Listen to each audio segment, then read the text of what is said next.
Hello everyone, Sene here. On today's episode, we're going to be implementing map.c that is going to load all the information from our map.json into our game so we can later draw tiles into the screen with all of this information. So let's start by creating a map.c and a map.h. And just before we start, let's change one thing here that I think this quit function would be better named cleanup. So we can just change that here and then come to our entity layer and just change that to here. So we'll just come here and paste it. Okay, perfect. And we also need to change it somewhere else, and that's inside of the SDL cleanup function. So instead of having quit here, we just say cleanup. Perfect. Now that we have that out of the way, we can go into our map.h. Here we would have once first, and then we're going to define first we're going to include some header files. So we're going to need SDL3. So let's get that. We're also going to need SDL3 image. So let's get that too. We are going to need entities dot h because the map is going to be an entity as well. So entity.h. And oh yeah, we also need our cute child header. And yeah, that's about it. Let's go back to our map.c where we are going to define a few variables. Well, before that, let's include map.h. And also we have to define this one thing. This is pretty important. If we don't do this, cute tile is not going to work. So we have to define cute tile implementation. It's very important that you do this inside of the C file and not the header file. If you do it in the header file, it's not going to work. So yeah, and it can only be in one of the files, in just one C file. So now let's define four variables. The first one is going to be of type cute tile map d. So now that map, it's the name that we're going to give it. And then we're going to create a layer type. The variable is going to be called layer, and lastly a tile set. So see this here. Yeah, that's perfect. We have these three variables here, and let's create a fourth one. But for this one, we're going to need to have a new type. So let's define it over here. So type definition struct, and we're going to call it text. Why are we creating a type texture? So what what Qtile does is just load the information from the JSON file.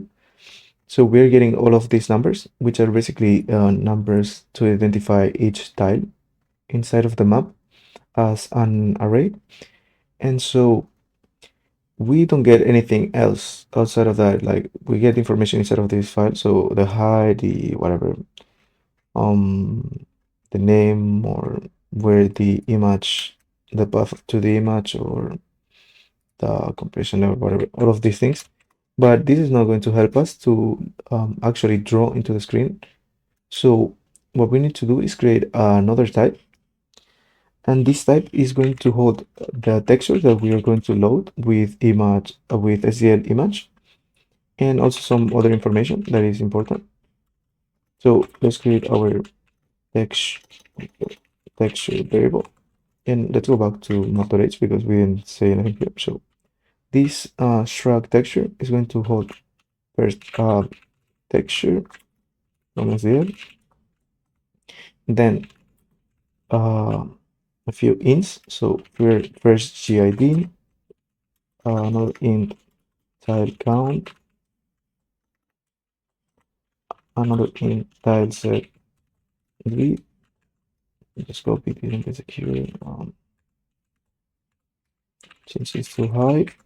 And lastly, we're going to have a texture pointer. And we're gonna call this next. So what is this? We're basically creating a linked list. So what this does is just point to another texture or null. If this points to null, we know that's the end of the linked list. And if this doesn't point to null, it means it points to another texture with all this information. So now we can go back here. These three variable types work almost the same. This is container for a layer and it's linked list. If we go to the definition, you'd see that it has maybe I'm wrong. Yeah, here it has a next field pointer to the next layer, null if it final layer. So this is a linked list too, which holds all the information for one layer. Then we have the tile set, which works the same way. It holds information for the tile set and points to the next one if there's one. And we have the map. This one is not a linked list because it's just one map. This variable holds the map that we are going to load from our map.json. So let's start by creating our function. So the first function we need to create is of return type entity, and that's going to be our init map function. So this takes render as the argument. Let's put it here. And first of all, we need to load our map into the game. So we do that by first defining a const char array called map path, which basically holds the path to our map. So in this case, it would be tiled and map.json. So we have that. And then we are going to assign to our map variable the following function: queued tiled load map from file. So I think this function is quite self-explanatory. It basically loads the map from a file, in this case map.json. So the first argument it takes is the path. So that would be map path. And then the second argument is a void memory context. So this would be used if we want to do some custom allocations, but since we are not doing that, we can just pass null and be done with that. So we can just jump into the next line and check for errors. So we can do if map, there's no map, we log something. We can just say error, loading the map. We're not going to pass any errors because this is not actually an error from SDL. So if we called here SDL error, get error, it wouldn't return something relevant to the error. So we don't need that. And we should return something, but we haven't implemented that. So whatever. And what we're going to do now is just copy from our map variable data inside of this. We're going to copy it to our layer variable. So we're going to do map layers, which is basically length of layers. So we're just going to copy all the contents inside this layer variable. And then we're going to create another variable. Sorry, assign another value to our tile set variable, and that's going to be the same thing. So tile sets and perfect. So now we have our layer and tile set variables populated with information we loaded from our map right here. So what we want to do now is allocate memory to our texture variable because we haven't done that before. So we can do that with the SDL malloc implementation, and the amount of memory we're going to assign is going to be the size of its texture. So after doing that, what we want to do is create another variable. This one is going to be of type texture as well, and we're going to create current texture, and this one is going to hold a copy of the current texture, the current item of on the linked list. We are doing this so because we are going to be iterating through all the textures that we have on this variable.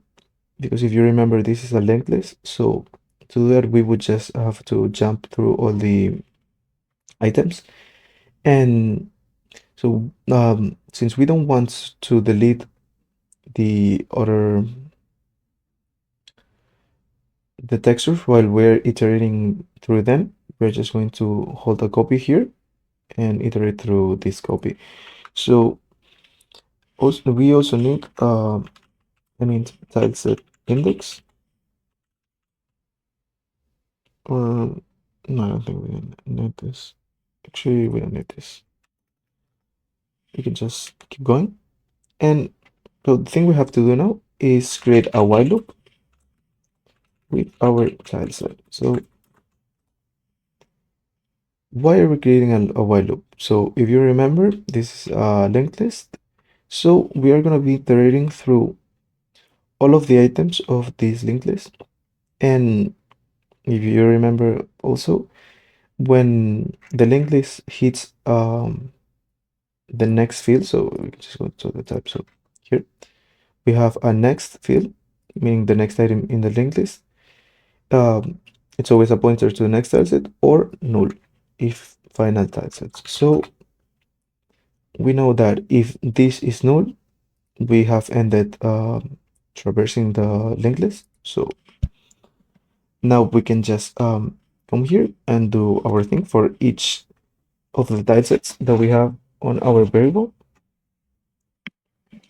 And the first thing we have to do is load the texture. How do we do that? We first say current texture equals image load texture.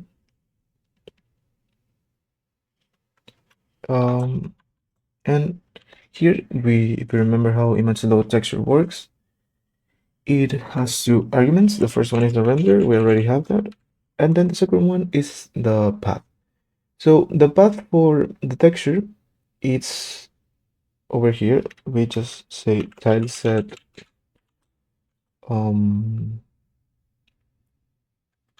image like this, and here is the path to the image, but as you can see it's not working because this the type of this is not a string, it's instead a cute tile set t. Sorry, no, never mind. Cute tile string t. That's because there's some workaround here. So you can see here, to access a string, simply do the name of the field and then ptr. This union is needed for blah blah blah, whatever. So you can see we can just directly access the string. We just have to do dot ptr, and then we have an actual const char with the string. So yeah, this would do is just take the path to the tileset, and then after doing that, we also want to assign the following values. So current texture. Well, we also want to check for errors here. So we would say if current texture, we log error for texture or tileset, and if not, I just say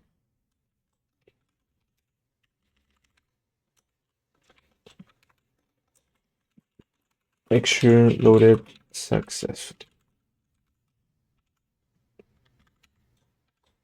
Perfect. After doing that, we can just keep assigning values to our current texture. So now we could just say current texture first GID equals type set first GID. Oh my anything. Perfect. Current texture tile count equals tile set tile count. What is this given error? Okay. Current texture